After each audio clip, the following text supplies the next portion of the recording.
Hi everyone, my name is Chuck. I want to tell you about my horrible allergy story.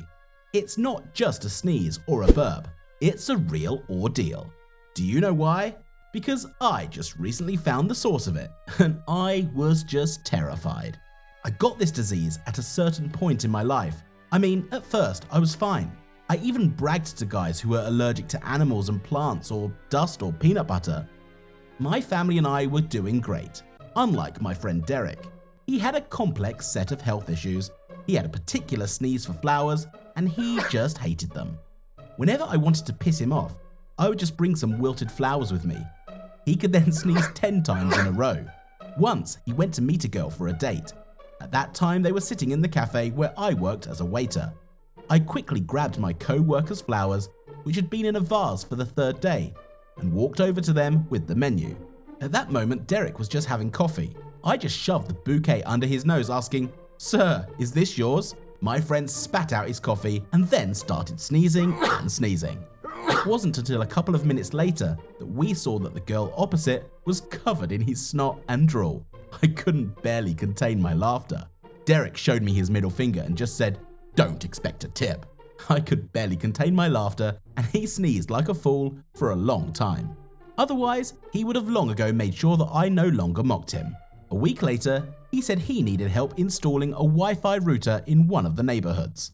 He was working part-time for one of the internet providers in our city at the time. I went with him and helped pull the wires and set up the router and stuff. Pull, pull, pull! I'm pulling! No, more! How far? I'm going to fall! This table's so flimsy. Who hooks up a router almost to the ceiling anyway? The customer, and he's paying us for it, so hurry up. Okay. As soon as I took a breath, the table I was standing on began to fall. I couldn't grab anything, so I automatically grabbed the wire and pulled as hard as I could. The wire nearly broke off, but I got so tangled up in it as I fell that the router, the table, and even Derek fell on top of me. When I got up from the floor and stepped forward, I accidentally stepped on the electric wire and it zapped me. I was thrown forward with all the force and just lay there for a moment. And then I got up and went somewhere.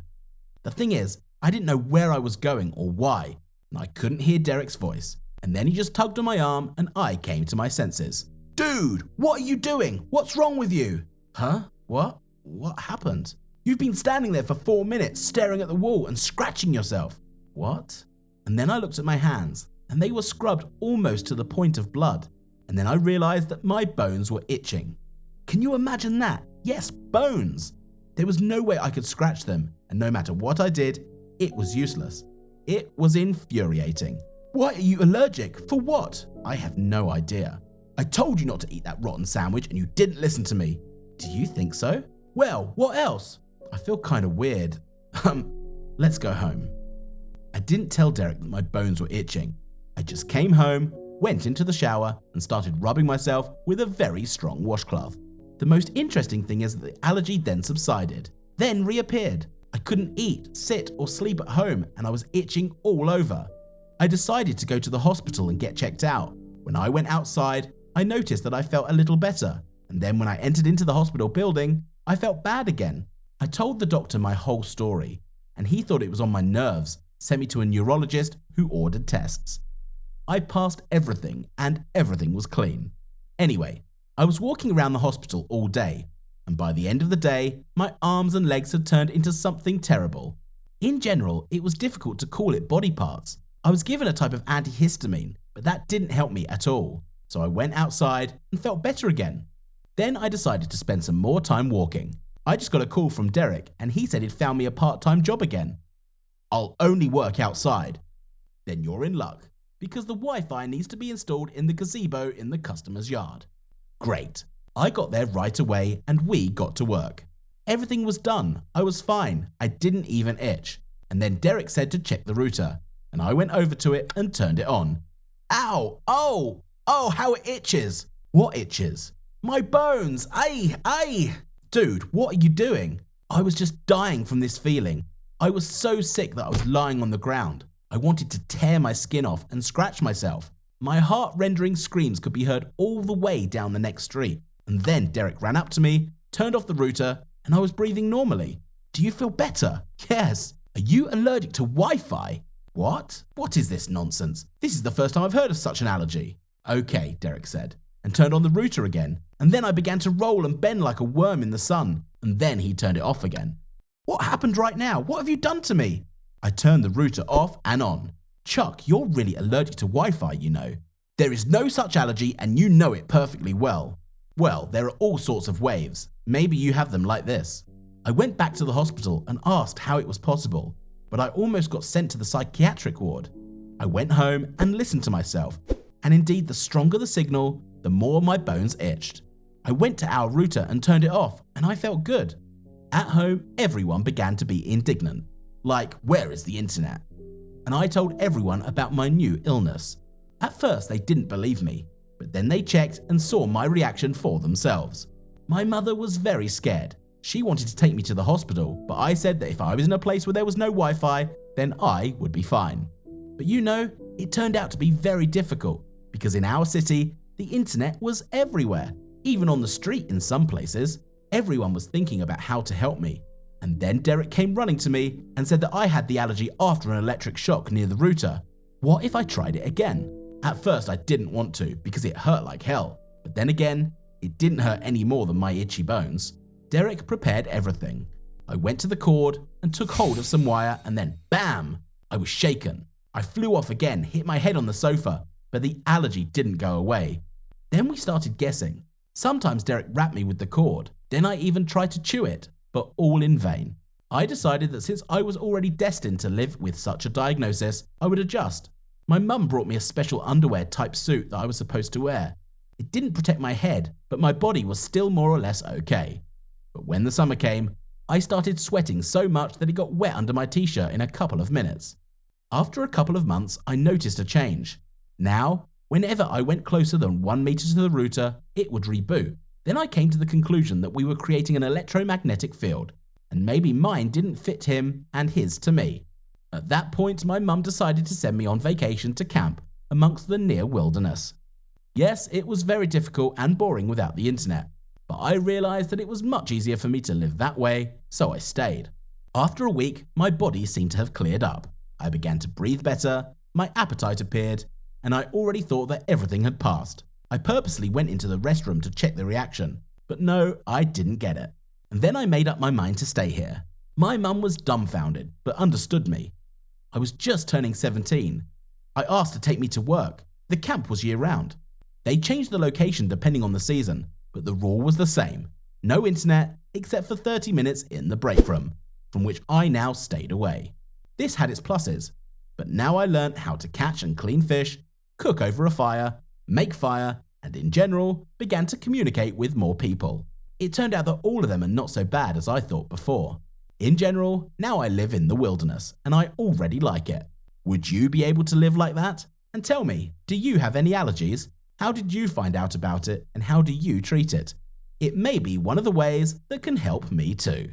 Tell me guys, did you like my story? Hi, my name is Michelle. I look like an ordinary person, and really, everything would be fine if it weren't for my allergy to milk. Yes, I have lactose intolerance, and I've had it since birth. Imagine how I used to live. When I couldn't speak, but already suffered from allergies? It was terrible. In short, the day I was born was unfortunate from the very beginning. I mean, my mother is very sensitive and she pays attention to all sorts of signs of fate. On the morning of May 16th, she went into labor. My mother planned everything in advance, prepared, her water broke, and she calmly called my father to come home from work and take her to the hospital. After leaving work, Dad found that his car was taken away by a tow truck, allegedly because of incorrect parking, although he always left the car there. On the way home in a taxi, he lost his glasses. They fell out of his jacket, and after he arrived home late, an angry mother in pain yelled at him, and the contractions intensified. They barely caught the car on the road, forgot the bag with the documents, and somehow arrived at the hospital. Already at registration, they asked for documents that were left at home. Mom already said that they would be in trouble, but no one listened to her. As a result, my father went back for the documents, and my mother was sent to give birth. While Dad was stuck in traffic in a taxi, Mom started giving birth. My dad arrived at the moment when everything was over, although it was planned that he would be there and shoot everything on video. Mom was angry, but happy. It seemed that all these ridiculous failures were really just superstition. But then, it turned out that these were really signs. A couple of days after I was born, the doctors noticed that I was screaming like a madman, and it wasn't that I was hungry.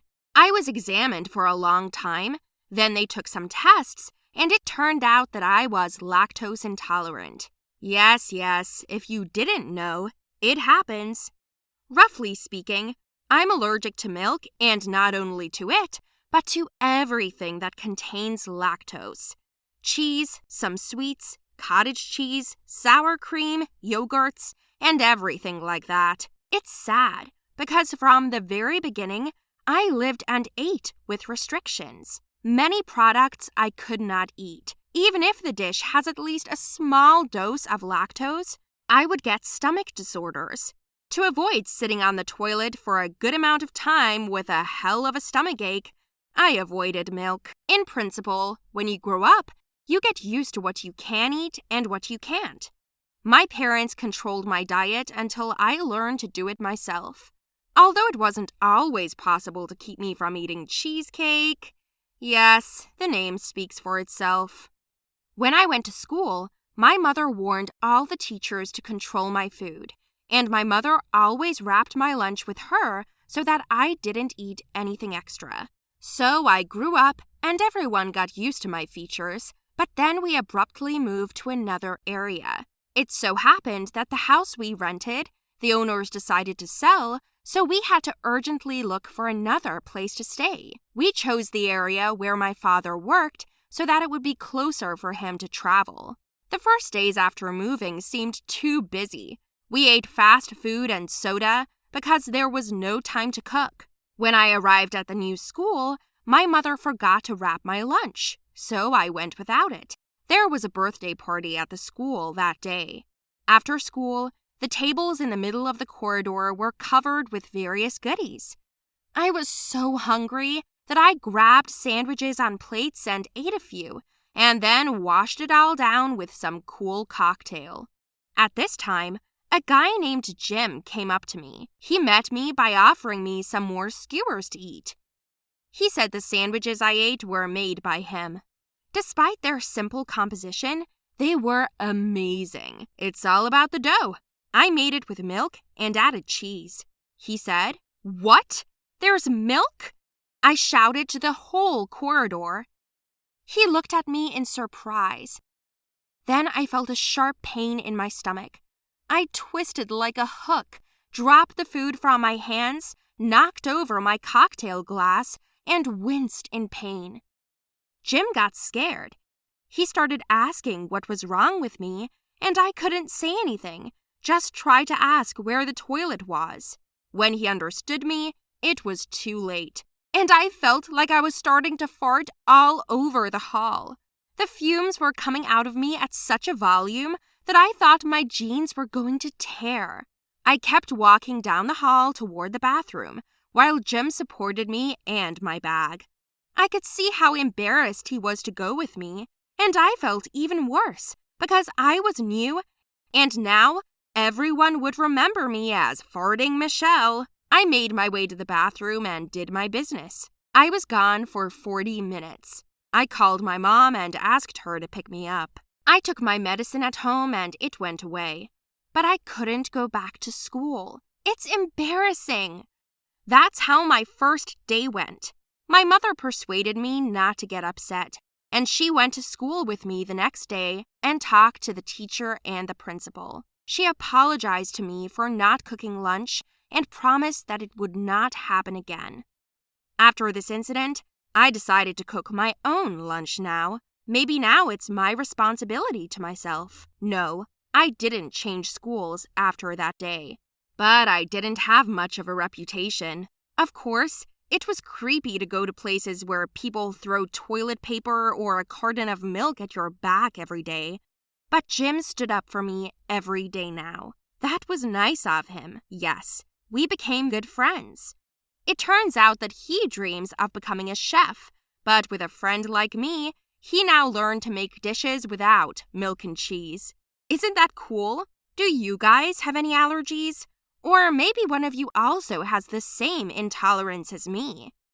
Share your stories in the comments, and I will be happy to read each one.